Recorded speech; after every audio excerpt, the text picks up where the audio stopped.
Hey guys, welcome back to the channel. It's Johnny here from MTB Trail Rider. I have these two packages I just received in the mail. I've not opened either one of them yet. This is a new two bike rack, a double bike rack, right? You can fit two bikes on it. It's a bike rack for your vehicle. It also comes with a ramp that you'd be able to ride your bike, not ride your bike, be able to push your bike up onto, because this is designed for e-bikes, which are typically 50 plus pounds. Now with the battery and motors that come on it, some of these bikes are getting much heavier and makes it very hard for your standard bike rack to handle that weight. So today is going to be opening these up. I have not looked at them yet. Don't know much information yet on these that I'm going to share right now. I do know some information on here. It does look pretty cool. I'm excited about it because I might be able to use this for some of our e-bikes, like my kids, like electric motorbikes even, potentially. That way, you know, 80-90 pounds potentially. So we're going to take a look at this, run it through some tests, and see how good it is, and see if it's actually worth you guys checking out yourselves. Let's open this up, see what we got inside, and get the put together.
The assembly process of this bike rack mounted to my vehicle is actually very easy. The only trouble I had was with these center supports, as the tolerances were so tight with the plastic bushings they provided for you. I actually had to grind them down on the pavement to make them a little bit thinner, so that way I could actually fit the bushings inside the center supports, and still had to hammer it down. We got it finally mounted together. It's all set up now. The most frustrating part was the very extremely tight tolerances on these center supports, which looks like it'll mount to the top tube or the seat tube. Looks like we have some adjustments here, but this will attach to be like a third contact point for the bike. Obviously front wheel up front, rear wheel in the back. So this is a pretty cool design here. In a sense of this we'll get the bike on it so you can see how this adjusts to different wheelbases. It's got a large strap here. It's nice that it does come with the rubber, because I do have carbon wheels on mine, and so when I'm using any type of strap like this on my wheels, I do always put like some type of cloth or towel or rubber casing on the rim, just to prevent it from getting scratched and damaged from these hard plastic straps. So it's nice that this already comes with it, which is awesome. It looks like there's also one on the front wheel too. But how this works with this strap is that you can string this all the way. So I got this one kind of cranked down kind of tight. Let me loosen it up a little. Oh, it looks like it goes all the way up to that front, right up here where that bolt is. But this would be an extremely short wheelbase bike, but if you've got kids bikes, that would obviously fit pretty well in here. You can still get that front wheel strapped up here. So it looks like it can handle 100 pounds per bike, 200 pounds total, which is a huge pro for this rack. Aside from dealing with these really tight tolerances on this center post here, the build was fairly easy. It does weigh a lot. The rack itself but they need to build it burly enough to handle 100 pounds each bike on this rack anyway. So that's part of that heavy weight, is the strong materials it uses. The only type of flex or tolerance you have here is going to be right in here in this front mount right there. The hitch, it is not moving from the hitch, like that's on the truck, so that's not going anywhere. It's just a little bit of giveness here, what you need, a little here, because when we lower these down, it's a very simple, this is like a little safety pin right here you can pull out and you can twist to kind of keep it open, and it's just a pull. Now this is heavy, remember, so you want to lift up. I've got my camera posted over there too, so we're not going to go all the way up, but it'll come down all the way down. So if you do have like a traditional hatchback trunk you need to get into, you can lower the bikes down so you can access. You'll be able to fold it all the way up. But again, with this weight, it can be kind of heavy for some users, but I feel comfortable with this. It is nice. You do have a rubber stopper here, so if you do drop it down, it hits the ground, this is kind of a rubber stopper. So they did kind of think about some of the little nuances of moving the rack around. I do like that. And this pin is kind of cool how it's got that little safety, so if you're driving around or anything, it's not going to accidentally unlatch, so it creates an extra safety point on this hitch. So pretty cool. Let's go ahead and get the bikes mounted. All right, weather's nice again, so we've got the rack installed on the truck. I have not actually kind of played around with this at all, so what you guys see here is first time use with this, but I've obviously used other bike racks before. So these posts come up, right, as we kind of saw before. One is for this bike, this one would be for the fur part of this bike. This can be adjusted up or down by loosening this, so pretty straightforward. This is a ramp that can be used for your bikes, especially if you got a heavier e-bike, or maybe you just don't have the upper body strength to lift your bike up onto this rack. Some of the racks come with this ramp, some of them do not, and you can buy this separately. This one here, there is a little spot here on the end, and you just kind of lock it in, and there it is. And you'll be able to just kind of roll up your bike. It's kind of if you've got a heavy bike or you don't have the strength where you need that ramp, I do need to adjust this wheelbase, so you can see that sitting on the top.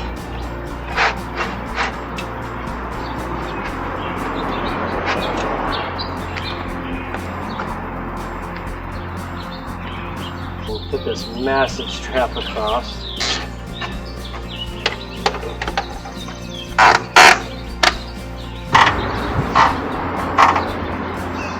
This does feel secure. Not against any of that here.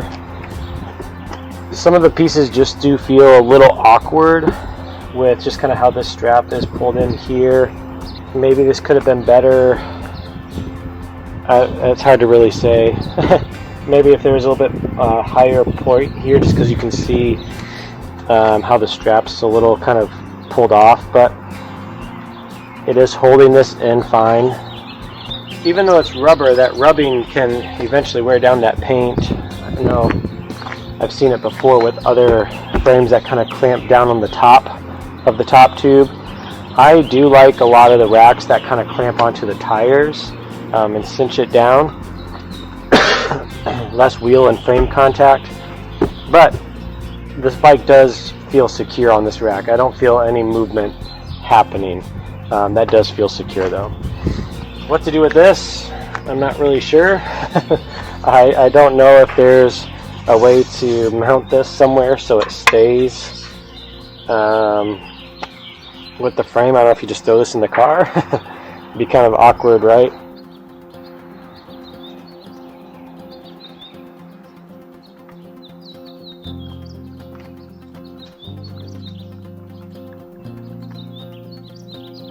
So this is a kid's bike, right? Wheelbase is pretty standard. This is as far in as this rack will go here. The wheel is kind of, if I have it back on this spot here, it is up against this back guard, but it's not touching the front. If I set it forward so it's kind of on this center base with that front wheel, I'm sitting high on here. Okay. I'm going to probably set it back on this side here. So this definitely has a lot more movement with this smaller wheelbase here. Now, I suppose, let's try something else.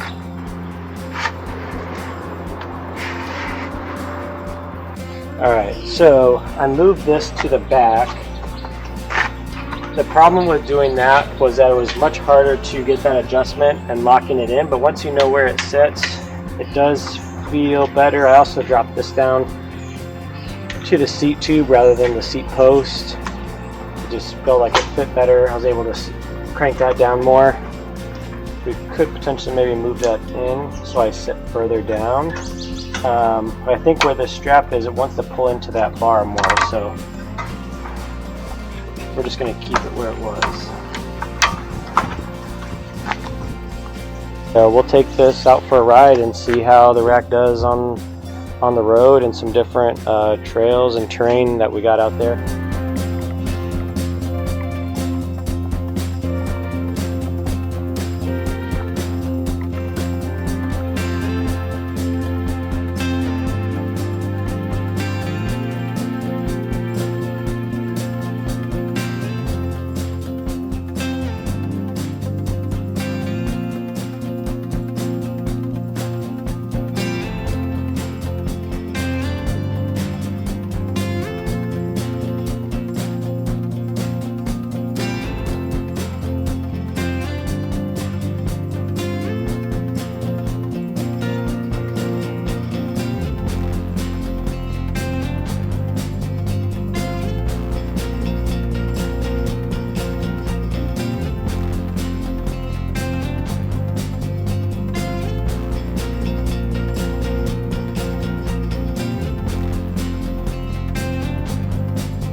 Alright, so that went okay. My bike, very secure. This fit very well. That's not going anywhere. This youth bike can't stay the same. This it was hard to get this fit well. I think it probably could have been better maybe if we did adjust this back piece a little bit more so it pushed this all the way forward.